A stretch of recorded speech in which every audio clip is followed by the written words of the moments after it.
Deporte en el recuerdo, un día como hoy, pero en 1998 se corría por última vez el Gran Premio de Fórmula 1 acá en Argentina.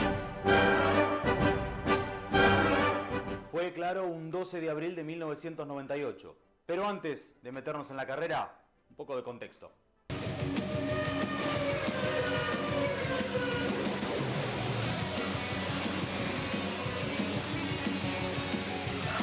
Al igual que hoy, en ese abril de 1998 estábamos pensando en un mundial, pero la escaloneta todavía ni siquiera existía. Lionel Scaloni apenas estaba empezando a jugar en el fútbol europeo. Leo Messi, por ejemplo, todavía estaba haciendo magia en las inferiores de Newell's. ¿Y quieren más nombres? Lautaro Martínez no tenía ni un año de vida. Nahuel Molina había nacido solamente 6 días antes. Enzo Fernández y Julián Álvarez, por ejemplo, llegaron mucho después al mundo, en el año 2000 y 2001. En ese momento la escaloneta sería la pasareleta, tal vez. Daniel Pasarela dirigía la selección argentina desde septiembre de 1994. Y las figuras de ese momento eran Gabriel Batistuta, Juan Sebastián Verón, Ariel el Burrito Ortega o Diego el Cholo Simeone, por nombrar algunas. Se nos venía en 2 meses el Mundial de Francia en 1998. En cuanto a nuestro país, en la Argentina el salario mínimo vital y móvil, por ejemplo, andaba cerca de los 200 pesos. Un boleto de subte costaba 50 centavos. Y un boleto de colectivo, por ejemplo, 80 centavos. En aquel momento, en Argentina, regía desde 1991 la ley 23.928 de convertibilidad, o en criollo llamado el 1 a 1, es decir, $1, $1. ¿Qué dijo? Ese fin de semana, de viernes 10, sábado 11 y domingo 12 de abril de 1998, se jugaba un superclásico. Y era tal la expectativa por tener a la Fórmula 1 en Buenos Aires que toda la fecha inclusive se terminó el sábado y no el domingo. También había una razón relacionada al dispositivo policial. Está claro que va a ser un operativo de seguridad en un autódromo con un gran premio de Fórmula 1 y un superclásico el mismo día era totalmente inviable. El sábado por la tarde, en el autódromo Oscar Alfredo Gálvez, porque en ese momento no era Oscar y Juan Gálvez como es ahora en la ciudad de Buenos Aires, David Coulthard hacía la pole con su McLaren y un ratito después Boca y River se medían en la Bombonera. Sería victoria de Boca 3-2.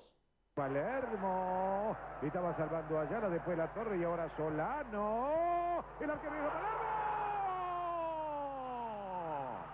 ¡Gol! Si hablamos de música, quizás pensamos recientemente en las visitas de Coldplay a la Argentina el año pasado o de un Lollapalooza, por ejemplo, como se hizo hace poco en el hipódromo de San Isidro. En ese momento todavía estábamos disfrutando los coletazos de los shows de los Rolling Stones, que habían tocado una semana antes en el estadio de River, antes de ese gran premio. De hecho, Eddie Irvine, compañero de equipo de Michael Schumacher en Ferrari, se había dado el gusto de ir a ver el show. Era la segunda visita de los Rolling Stones a Buenos Aires. Esta última seguidilla de visitas de la Fórmula 1 a la Argentina había comenzado en 1995, con el último regreso de la categoría al país. Pero de esos 4 años, esas 4 temporadas, en 1998 por única vez tendríamos a un argentino corriendo el Gran Premio. Se trataba de Esteban Tuero, que había hecho su debut 2 fechas antes, en el inicio de la temporada 98 con el equipo Minardi. Estaba apenas por cumplir 20 años.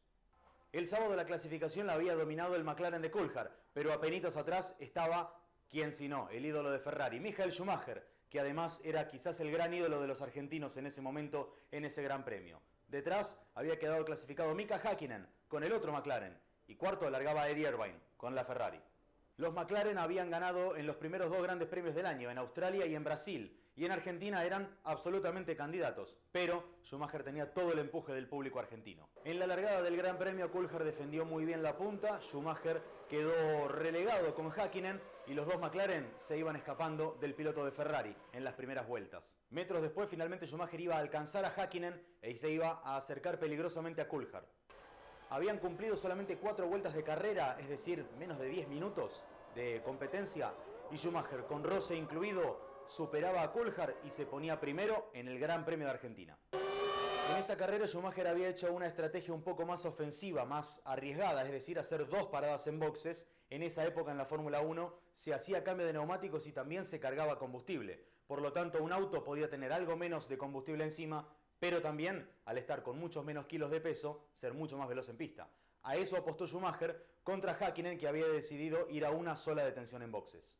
Mientras tanto, nuestro querido Esteban Tuero planteaba una carrera que le permitiera llegar al final, tal como era el objetivo que tenían él y Minardi para toda la temporada 98. El primer objetivo era completar las carreras. Estamos hablando de una época en la Fórmula 1 donde los autos no tenían la misma confiabilidad que tienen hoy y los problemas mecánicos que te dejaban a pata, por decirlo así, en la mitad de la carrera, eran mucho más frecuentes. A mitad de carrera Tuero, o Tuerito, como le decíamos en ese momento, venía bastante bien, pero una desinteligencia en su equipo a la hora de hacer la parada en boxes lo dejó muy pero muy relegado. Finalmente, a algunas vueltas del final, estaba empezando a llover, tuvo un pequeño despiste y ahí se terminó la carrera de Tuero. Schumacher ganaría esa carrera escoltado por Häkkinen. El podio lo iba a completar Eddie Irvine. Una pequeña perlita. A Schumacher, el trofeo de ganador, hermosa, se lo dio Fernando de la Rúa, que en ese momento era el jefe de gobierno de la ciudad. Y el primer premio a Schumacher es entregado por el... Sería la primera de las 6 victorias que Schumacher lograría en 1998. McLaren atravesaba un momento de muchísima solidez y Häkkinen ganaría ese año el primero de sus títulos en la Fórmula 1. Repetiría un año después, en 1999, ya sin Argentina en el calendario.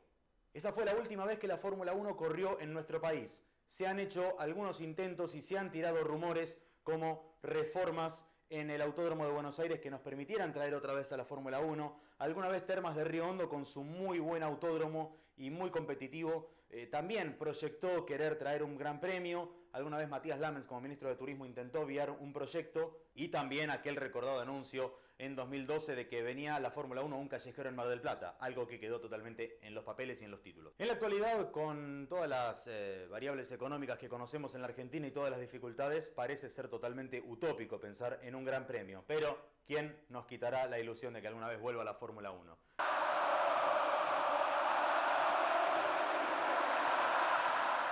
Mientras tanto, habrá que disfrutar a nuestros pilotos argentinos en el exterior, a Franco Colapinto, a Agustín Canapino en Estados Unidos y a tantos otros que intentan llevar la bandera argentina lo más alto que se pueda. Mientras tanto, seguiremos soñando con que alguna vez vuelva la Fórmula 1. Si te gustó el video, te invito a suscribirte, a seguirme en las redes sociales, a darle like a este video y nos veremos en la próxima.